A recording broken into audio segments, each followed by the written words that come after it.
সংক্ষিপ্ত বক্তব্য রাখছেন নিমপুকুর পার জামে মসজিদের সম্মানিত ইমাম ও খতিব মাওলানা মোহাম্মদ হাসান আলী। তাকে সংক্ষিপ্ত আলোচনা করার জন্য সবিনয় নিবেদন করছি। আসসালামু আলাইকুম ওয়া রাহমাতুল্লাহি ওয়া বারাকাতুহু। আলহামদুলিল্লাহি রাব্বিল আলামিন ওয়াল আকিবাতু লিল মুত্তাকিন ওয়াসসালাতু আলা রাসূলিহি মুহাম্মাদিন ওয়া আলিহি ওয়া আসহাবিহি আজমাইন। আউযু বিল্লাহি মিনাশ শাইতানির রাজীম। বিসমিল্লাহির রাহমানির রাহিম।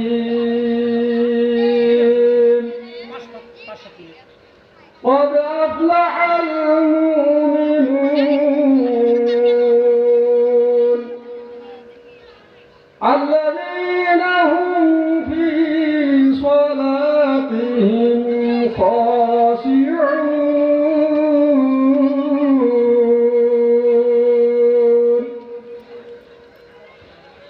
والذين هم عن اللغو معرضون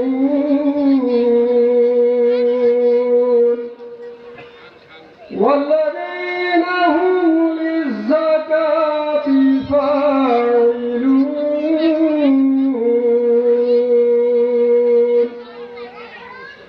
والذين هم لفروجهم حافظون إلا على أزواجهم أو ما ملكت أيمانهم فإنهم غير ملومين.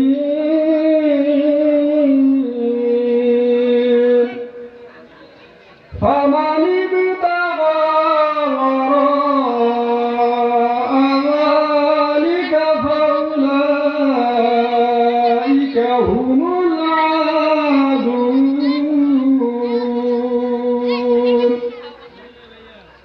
والذين هم لأماناتهم وعهدهم راعون والذين هم على صلواتهم يحافظون.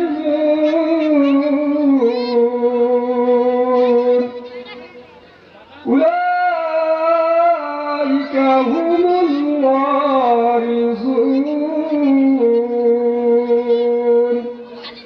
الذين يرثون الفردوس هم فيها خالدون.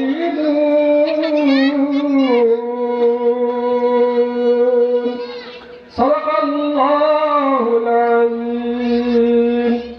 قال رسول الله صلى الله عليه وسلم: من يضمن لي ما بين لحييه وما بين رجليه يضمن له الجنة. কার লাগিয়া কান্দ তুমি, কার লাগিয়া কাঁদো, কার লাগিয়া কান্দ তুমি, কার লাগিয়া কাঁদো, যে তোমার করল সৃজন তারে ভুলে আছো, যে তোমার করল সৃজন তারে ভুলে গেছো। দুলওয়া দারুল উলুম রাহিমা মাদ্রাসার উদ্যোগে আজকের তাফসীরুল কোরআন মাহফিলের সম্মানিত মাহফিল ইন্তেজামিয়া কমিটি এলাকার মুসলিম একরাম, সম্মানিত শ্রোতা মণ্ডলী, আসুন আমরা সর্বপ্রথম সেই মহান আল্লাহ তাআলা দরবারে শুকরিয়া জ্ঞাপন করছি যে মহান আল্লাহ তাআলা আমাদেরকে এই মাহফিলের জন্য কবুল করেছেন। শুকরিয়া আল্লাহকে বলি অন্তরের অন্তরস্থ গেলে আমরা বলি আলহামদুলিল্লাহ। অগণিত বিরোধ সর্বযুগের সর্বশ্রেষ্ঠ মহামানবের প্রতি, যে মহামানব নিজে বিনয়ের সহিত নামাজ আদায় করেছেন এবং উম্মতদেরকেও বিনয়ের সহিত নম্রতার সহিত নামাজ আদায় করার জন্য তাগিদ দিয়েছেন, সে নবীর প্রতি দুরূদ পড়ার উদ্দেশ্যে আমরা বলি আল্লাহুম্মা সাল্লি আলা, আল্লাহুম্মা বারিক আলা। সম্মানিত হাজির, আয়াত তেলাওয়াত করেছি অনেক, সময় স্বল্পতার কারণে আলোচনা হয়তো সব আয়াত থেকে করা সম্ভব হবে না, ভূমিকাতেই হয়তো সারতে হবে আলোচনা।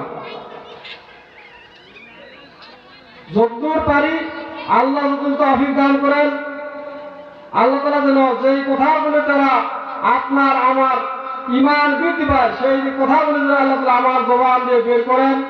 সম্মানিত মুআজ্জিজ হাজির রয়েছেন, আলেম ওলামা রয়েছেন, সকলের কাছে আমি দোয়া প্রার্থনা, আল্লাহ তাআলা যেন আমার জবান দিয়ে কথাগুলো এমন বের করেন যেই কথা দ্বারা সর্বপ্রথম আমি আমলদার হতে পারি, এলাকার মানুষ আমলদার হতে পারে, পরে না আমি। সর্বপ্রথম দোয়া করতেছি জিনার নামে নামকরণ এই মাদ্রাসা রাহিমিয়া মাদ্রাসা, মৃত আব্দুর রহিম চাচা, তিনি দুনিয়ায় নাই, মাদ্রাসার পাশে সাহিত্য অবস্থায় রয়েছে। আল্লাহ তাআলা যেন তিনি সহ এলাকার যত মাইয়াত কবরস্থ রয়েছে সকলকে যেন ইল্লিগিনের মেহমান হিসেবে কবুল করেন, সকল বলেন আমিন। দিল থেকে দোয়া আসতেছে জিনাদের কিছু মহৎ মানুষের সুদৃষ্টির ফলে, সুপরামর্শের ওসিলায় এই মাদ্রাসা জিন্দা রয়েছে। আল্লাহ তাআলা যেন তাদের ধন মন আরো বৃদ্ধি করে দেন, দুনিয়া ও আখিরাতে ইজ্জত সম্মান বৃদ্ধি করে দেন, বলেন আমিন। সম্মানিত হাজিরিন, আমরা সকলে জানি যে আল্লাহ তাআলা আমাদেরকে সৃষ্টি করেছেন। আল্লাহ তাআলা বলেন লাকাদ খালাকনাল ইনসানা ফি আহসানি তাকওয়িম। আল্লাহ তাআলা বলেন আমি আল্লাহ মানুষকে সুন্দর আকৃতি দিয়ে তৈরি করেছি। আল্লাহ তাআলা মানুষকে সুন্দর আকৃতি দিয়ে তৈরি করেছেন, শুধু তৈরি করে নাই, আল্লাহ তাআলা বলেন আমি আল্লাহ আমার বান্দাদেরকে সুন্দর আকৃতি দিয়ে তৈরি করেই শুধু সারি নাই, আমি আল্লাহ আমার বান্দাদের যাবতীয় হাজত পুরা করেছি। দুনিয়ার মধ্যে আমার বান্দা কিভাবে চলবে সমস্ত হাজত আমি আল্লাহ বান্দার পুরা করেছি। আল্লাহ তাআলা বলেন আমার বান্দা কেন আমি সুন্দর করে বানালাম, কেন তোমাদের যাবতীয় হাজত পুরা করলাম, কেন আমি তোমাদেরকে নিয়ামতগুলি দান করলাম। وما خلقت الجن والإنس إلا ليعبدون। আল্লাহ তাআলা বলেন আমার বান্দারা রে, তোমাদেরকে আমি এমনি এমনি তৈরি করি নাই, জিন আর ইনসানকে আমি আল্লাহ তৈরি করেছি শুধুমাত্র কেবলমাত্র আমি আল্লাহর ইবাদত করার জন্য, আমি আল্লাহর গোলামি করার জন্য। কিন্তু আমরা কি গোলামি করি? আমরা গোলামি করি শয়তানের, গোলামি করি মানুষের। আল্লাহ তাআলা বলেন আমার বান্দারা এত সুন্দর করে তোমারে বানালাম রে বান্দা, এত নিয়ামত তোমাদেরকে দিলাম রে বান্দা, এরপরও আমার খেয়ে আমার আসমানের নিচে থেকে আমার জমিনের উপরে চলাফেরা করে তোমরা যারা আমি আল্লাহর নাফরমানি করবা, আমি আল্লাহর গোলামি না করে মানুষের গোলামি করবা, শয়তানের গোলামি করবা। আল্লাহ তাআলা ওই সমস্ত মানুষদেরকে বলতেছে আমার নাফরমান বান্দারা তোমরা মনে করো না দুনিয়ার জীবনটাই শেষ জীবন, আমি আল্লাহ তোমাদেরকে মৃত্যুর পর জাহান্নামে নিক্ষেপ করবো, বলেন নাউযুবিল্লাহ। আল্লাহ তাআলা বলেন নাফরমান বান্দাদেরকে আমি জাহান্নাম শাস্তি দেওয়ার জন্য জাহান্নাম বানিয়েছি সাতটা জাহান্নাম আল্লাহ তাআলা তৈরি করেছেন, 7 স্তরের আল্লাহ তাআলা জাহান্নাম তৈরি করেছেন। পাপ অনুযায়ী আল্লাহ তাআলা জাহান্নাম দিবেন, যে যেমন পাপ করবে সেই ধরনের জাহান্নামে নিক্ষেপ হবে, বলেন নাউযুবিল্লাহ। আল্লাহ তাআলা হাসরের ময়দানে পাপিষ্ঠ বান্দাদেরকে লক্ষ্য করে বলবেন ফি নারি জাহান্নাম খালিদিনা ফিহা উলাইকা হুম শাররুল বারিয়া। আল্লাহ তাআলা পাপিষ্ঠ বান্দাদেরকে হাসরের ময়দানে ডাক দিয়ে বলবে, রে বান্দা, দুনিয়াতে কত সুন্দর করে তোরে বানাইলাম রে বান্দা, কত নাম নিয়ামত খাইলাম, কত নিয়ামতই না আমি দুনিয়াতে তোমাকে দিয়েছিলাম, এত সব পরেও, এত সুন্দর করে বানানোর পরেও, এত নিয়ামত ভক্ষণ করার পরেও আমি আল্লাহর সাথে তুই দুনিয়াতে নাফরমানি করেছিস, আমি আল্লাহর গোলামি করে নাই, শয়তানের গোলামি করতে বারণ করেছিলাম, শয়তানের গোলামি করেছো, আজ তুমি চিরস্থায়ী জাহান্নামের বাসিন্দা হয়ে যাও। বলেন নাউযুবিল্লাহ। আর দুনিয়ার মধ্যে যারা আল্লাহর গোলামি করবে, আল্লাহর কাছে আত্মসমর্পণ করবে, আল্লাহর হুকুম মেনে চলবে, কষ্ট করে হালাল পথে উপার্জন করে জীবিকা নির্বাহ করবে, আল্লাহ তাআলা হাসরের ময়দানে ওই সমস্ত বান্দাদেরকে লক্ষ্য করে বলবেন, ইয়া আইয়াতুহান নাফসুল মুতমাইন্নাহ ইরজিই ইলা রাব্বিকি রাদিয়াতাম মারদিয়া ফাদখুলি ফি ইবাদি ওয়াদখুলি জান্নাতি। বলেন সুবহানাল্লাহ। আল্লাহ তাআলা নেককার বান্দাদেরকে লক্ষ্য করে হাসরের ময়দানে বলবেন, ও আমার নেককার বান্দা, ও মুমিন বান্দারা রে, তোমরা দুনিয়াতে অনেক কষ্ট করে জীবিকা নির্বাহ করেছো, মুসাফিরের নয় দুনিয়াতে জীবন যাপন করেছো, আমার গোলামি করেছো, আমার দাসত্ব করেছো রে বান্দা, দুনিয়াতে অনেক কষ্ট করেছো, অনেক কষ্ট জুলুম নির্যাতন স্বীকার করেছো, ও আমার বান্দা, আমি আল্লাহ তোমার উপরে খুশি আছি রে বান্দা, আমি আল্লাহ তোমার উপরে খুশি আছি, যাও আমার নেককার বান্দার সাথে চিরস্থায়ী জান্নাতে দাখিল হয়ে যাও। বলেন সুবহানাল্লাহ। আল্লাহ তাআলা বলেন, আমার নেককার বান্দাদের জন্য আমি জান্নাত বানিয়েছি 8টা। কয়টা বলেন? আল্লাহ তাআলা নেককার বান্দাদের জন্য জান্নাত তৈরি করেছেন 8টা, মানে 8 স্তরের জান্নাত। আল্লাহর হাবিব সাল্লাল্লাহু আলাইহি ওয়াসাল্লাম বলেন, ও আমার উম্মতরা রে, তোমরা যখন জান্নাত কামনা করবা, আল্লাহ তাআলার কাছে জান্নাত কামনা করবা, তোমরা জান্নাতুল ফেরদাউস কামনা করবা। কেন তোমরা জান্নাতুল ফেরদাউস কামনা করবা? কারণ আল্লাহ তাআলা যতগুলো জান্নাত তৈরি করেছেন, তার মধ্যে সর্বোত্তম জান্নাত হলো জান্নাতুল ফেরদাউস। বলেন সুবহানাল্লাহ। আমি নবী সে জান্নাতের মধ্যে থাকবো। কি বলেন? নবীর সাথে জান্নাতুল ফেরদাউসে আমরা থাকতে চাই তো নাকি বলেন? যারা আল্লাহ রাসূলের সাথে জান্নাতুল ফেরদাউসে থাকতে চান হাত তোলেন, না চাইলে চুপ থাকেন। যারা আল্লাহ নবীর সাথে আমরা জান্নাতুল ফেরদাউসে থাকতে চাই, তাদের কিছু করণীয় রয়েছে। কি করণীয় রয়েছে সেই তেলাওয়াত আমি করেছি আয়াতে কারিমা, 11টা আয়াতে কারিমা তেলাওয়াত করেছি সূরা আল মুমিনুনে, সেদিকে অত যাইতেই পারবো না। তবে সব শর্টকাটে আল্লাহ রাসূল সাল্লাল্লাহু আলাইহি ওয়াসাল্লাম একটা শর্তের কথা বলেছেন জান্নাতুল ফেরদাউস যাওয়ার জন্য। কিভাবে আমরা জান্নাতুল ফেরদাউস যাইতে পারবো? আল্লাহ রাসূল সাল্লাল্লাহু আলাইহি ওয়াসাল্লাম শুধু শর্ত দিয়েছে একটা, কিন্তু আল্লাহ শর্ত দিয়েছে 8টা, সেদিকে আমি যাইতে পারবো না। আল্লাহ রাসূল সাল্লাল্লাহু আলাইহি ওয়াসাল্লাম শর্তটা বলেই আমি আমার সংক্ষিপ্ত আলোচনা শুরু করবো। আল্লাহ রাসূল সাল্লাল্লাহু আলাইহি ওয়াসাল্লাম রাবিয়া নামক সাহাবী সহ সফরের মধ্যে ছিলেন। রাবিয়া রাদিয়াল্লাহু তাআলা আনহু আল্লাহ রাসূল সাল্লাল্লাহু আলাইহি ওয়াসাল্লাম যখন তাহাজ্জুদের জন্য উঠলেন, কি বলেন? আমাদের নবী তাহাজ্জুদ করেছে, আমরা কি নবীর উম্মত তাহাজ্জুদ করি? 5 ওয়াক্ত নামাজের তো খবর নাই, কি বলেন তাহাজ্জুদ কোথা থেকে পড়বো? আল্লাহ রাসূল সাল্লাল্লাহু আলাইহি ওয়াসাল্লাম তাহাজ্জুদের জন্য উঠলেন। রাবিয়া রাদিয়াল্লাহু তাআলা আনহু উযুর জন্য পানি এনে দিলেন। আল্লাহ রাসূল সাল্লাল্লাহু আলাইহি ওয়াসাল্লাম খুশি হয়ে রাবিয়াকে বলতেছেন, গভীর রাত আল্লাহ রাসূল সাল্লাল্লাহু আলাইহি ওয়াসাল্লাম রাবিয়াকে বলতেছেন, রাবিয়া আজ তুমি আমার কাছে যা চাবা তাই পাবা। বলেন সুবহানাল্লাহ। রাবিয়া বলতেছেন, ইয়া রাসূলুল্লাহ, যা চাবো তাই বুঝি পাবো? আল্লাহর হাবিব বলতেছেন, রাবিয়া সে দেখো যা চাবা তাই পাবা। রাবিয়া খুশিতে আত্মহারা হয়ে গিয়েছে, মনে হচ্ছে লাভ হবে, কিন্তু লাভ হইতে পারতেছে না। আল্লাহ রাসূল সাল্লাল্লাহু আলাইহি ওয়াসাল্লাম যখন ঘোষণা করছে, রাবিয়া তুমি আজ আমার কাছে যা চাবা তাই পাবা।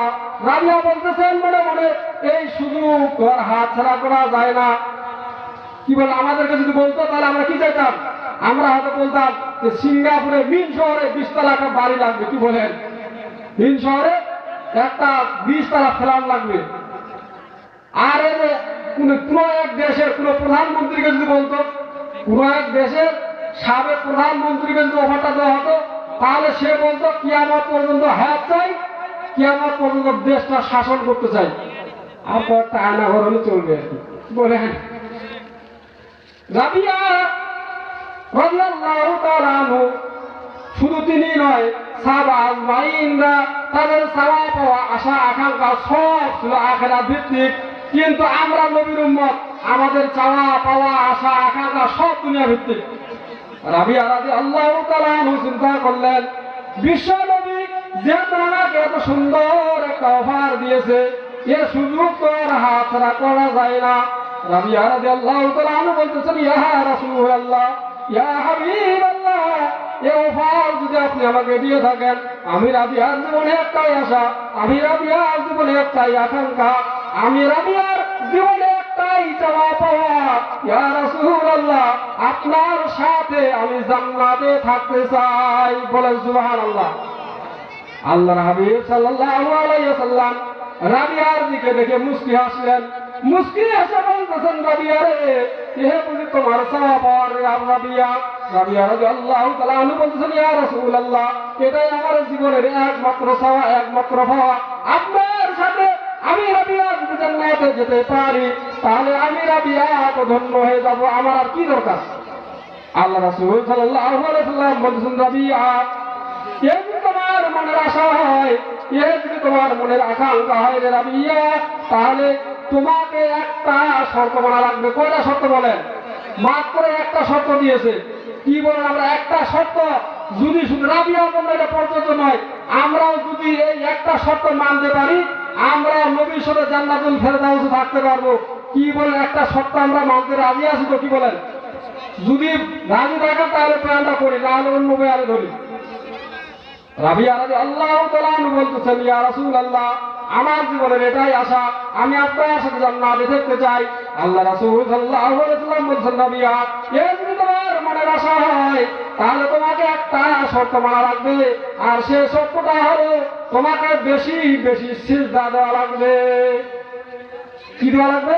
বেশি বেশি সিজদা, মানে বেশি বেশি নামাজ পড়া লাগবে। আমরা বেশি বেশি নামাজ পড়ি, আমরা তো হিসাবেরটাই করি না। দৈনন্দিন 5 ওয়াক্ত নামাজ, এটাই তো আমরা পড়ি না। বেশি বেশি কত দিন তাহাজ্জুদ আছে, তাহাজ্জুদ আছে, আউয়াবির আছে, ইশরাক আছে, এগুলোর সাথে আমাদের সম্পর্কই নাই। দৈনন্দিন 5 ওয়াক্ত নামাজের হিসাবে আল্লাহ প্রাপ্য 5 ওয়াক্ত নামাজের সিজদা, 5 ওয়াক্ত নামাজ, এটাই তো আমরা হিসাবেরটাই তো করি না। বেশি বেশি করবো কোথা থেকে? বেশি বেশি আল্লাহ রাসূল সাল্লাল্লাহু আলাইহি ওয়াসাল্লাম যদি জান্নাত থাকতে চাই, বেশি বেশি আমাদেরকে সেজদা দিতে হবে, বেশি বেশি নামাজ পড়তে হবে। এখানে আমি একটা সঙ্গীত লিখছি, আমি সঙ্গীতের লেখা এখনো শেষ হয়নি, যতটুকু লিখছি এতটুকু বলে আমি আলোচনা শেষ করবো। নবীর সাথে যদি জান্নাতে চাও, বেশি বেশি রুকু করো। নবীর সাথে যদি জান্নাতে চাও, বেশি বেশি সিজদা করো। যদি বিনা হিসাবে জান্নাতে চাও, বেশি বেশি নামাজ পড়ো। নামাজ না পড়ে পাবে জান্নাত, নামাজ না পড়ে পাবে শাফাত, নামাজ না পড়ে পাবে শাফাত, নামাজ না পড়ে পাবে জান্নাত। এসো তুমি ছেড়ে দাও, নবীর সাথে যদি জান্নাতে চাও, বেশি বেশি রুকু করো। নবীর সাথে যদি জান্নাতে চাও, বেশি বেশি সিজদা করো। যদি বিনা হিসাবে জান্নাতে চাও, বেশি বেশি নামাজ পড়ো। কাফেরের যা আছে, মুমিনের তা আছে, হাত আছে, পা আছে, চোখ আছে, কান আছে। কাফেরের যা আছে, মুমিনের তা আছে, হাত আছে, পা আছে, চোখ আছে, কান আছে। তফাৎটা শুধু নামাজে। কথা বলেন ঠিক কিনা? তফাৎটা শুধু নামাজে। নবীর সাথে যদি জান্নাতে চাও, বেশি বেশি রুকু করো। নবীর সাথে যদি জান্নাতে চাও, বেশি বেশি সিজদা করো। যদি বিনা হিসাবে জান্নাতে চাও, বেশি বেশি নামাজ পড়ো। মুসলিম দাবি করে নামাজ না পড়ে জান্নাতে যাওয়া যাবে না। যাবে? মুসলিম দাবি করে নামাজ না পড়ে জান্নাতে যাওয়া যাবে না। নবীর সাথে যদি জান্নাতে চাও, বেশি বেশি রুকু করো। নবীর সাথে যদি জান্নাতে চাও, বেশি বেশি সিজদা করো। যদি বিনা হিসাবে জান্নাতে চাও, বেশি বেশি নামাজ পড়ো। নামাজে শান্তি, নামাজে মুক্তি, নামাজ ছাড়া শান্তি নাই। আছে শান্তি বলে কোটিপতি কিন্তু নামাজ পড়ে না, বিশের ঘুমের টেবিলে না খালি ঘুম ধরে না, কি বলেন শান্তি নাই। অটো চালায়, অটো চালায়, আদান হলে পরে মসজিদে গিয়ে নামাজ পড়ে, মনের মধ্যে শান্তি, লবণ ভাত খেয়ে ঘুমিয়ে পড়ে, কত শান্তি। নামাজেই শান্তি, নামাজেই মুক্তি, নামাজ ছাড়া মুক্তি নাই। নবীর সাথে যদি জান্নাতে চাও বেশি বেশি রুকু করো, নবীর সাথে যদি জান্নাতে চাও বেশি বেশি সিজদা করো, যদি বিনা হিসাবে জান্নাতে চাও বেশি বেশি নামাজ পড়ো। কি বলে নামাজ পড়তে রাজি আছেন মুসলমান? আমাদেরকে নামাজ পড়তে হবে, তাহলে আল্লাহ রাসূল সাল্লাল্লাহু আলাইহি ওয়াসাল্লামের জান্নাত থাকতে পারবো। জান্নাত যেতে হলে আমাদেরকে নামাজ পড়তে হবে। অথচ আমাদের দেশে কিছু ভণ্ড আছে, জান্নাতে যাওয়ার জন্য 60 শর্ত দিয়েছে আল্লাহ তাআলা নামাজ, আল্লাহ রাসূল সাল্লাল্লাহু আলাইহি ওয়াসাল্লাম শর্ত দিয়েছেন নামাজ জান্নাতে যাওয়ার জন্য। কিন্তু আমাদের দেশে কিছু ভণ্ড আছে, তারা খালি হুম জিকির করে, কি বলেন আস্তানায় বসে, খানকায় বসে হুম জিকির করে, আর বলে আমার কাছে মূল করে নামাজও লাগবে না, রোজাও লাগবে না, খালি বছরে বছরে একটা করে খাসি ছাগল আমার খানকায় দিবা, জান্নাতের সার্টিফিকেট আমার কাছে জান্নাতের চাবি। বলেন এই ধরনের ভণ্ড আমাদের দেশে আছে কিনা? আল্লাহ তাআলা আমাদের সকলকে যেন এই সমস্ত প্রতারণার কাছ থেকে বিরত থেকে শেষ করে আমরা যেন সঠিক ইসলাম নিয়ে বাঁচতে পারি। এই সমস্ত ভণ্ড এদেরকে যেন আল্লাহ তাআলা হেদায়েত দান করেন। বাংলাদেশের মানুষ এখন ইসলাম শিখেছে, কোনটা সঠিক ইসলাম, কোনটা ভ্রাতি ইসলাম বাংলাদেশের মুসলমান জানে। অতএব যারা ভণ্ড পীর রয়েছে, আলহামদুলিল্লাহ অনেক ভালো পীর রয়েছে, যারা অন্যায়ের প্রতিবাদে গর্জন দিয়ে উঠে, হক্কানি পীর, যারা ভণ্ড পীর রয়েছে, এদেরকে আমি বলবো যে এই বৈষম্য বিরোধী ছাত্র আন্দোলনের দেশে আপনারা গাছটি নিয়ে করে যাবেন, যান কি বলে না ভণ্ডামি ছেড়ে দেন। বাংলায় থাকতে হলে আপনার ভণ্ডামি থাকতে হবে, আর যদি থাকতে চান বলে যে না এবার ভণ্ডামি নিয়ে থাকবো, তাহলে আপনার এখানে জায়গা নাই, গাছটি নিয়ে আপনি করে যাবেন। যান আল্লাহ তাআলা আসুন সংক্ষিপ্ত আলোচনা, আসলে আলোচনা অনেক রয়েছিল। আল্লাহ তাআলা আমাদের সকলকে যেন যে আলোচনাগুলি করলাম সর্বদা আমাকে আপনাদের সকলকে আমল করার তৌফিক দান করেন। নামাজ আমরা যেন বেশি বেশি পড়ে আল্লাহ রাসূল সাল্লাল্লাহু আলাইহি ওয়াসাল্লামের সাথে জান্নাতুল ফেরদাউস থাকতে পারি, সেই তৌফিক যেন আমাকে আমাদের সবাইকে দান করে, সকলে আমিন। সর্বশেষে সকলের সুস্বাস্থ্য ও দীর্ঘায়ু কামনা করে আমার সংক্ষিপ্ত আলোচনা এখানে শেষ করছি। আসসালামু আলাইকুম ওয়া রাহমাতুল্লাহি ওয়া বারাকাতুহু। মাশাআল্লাহ।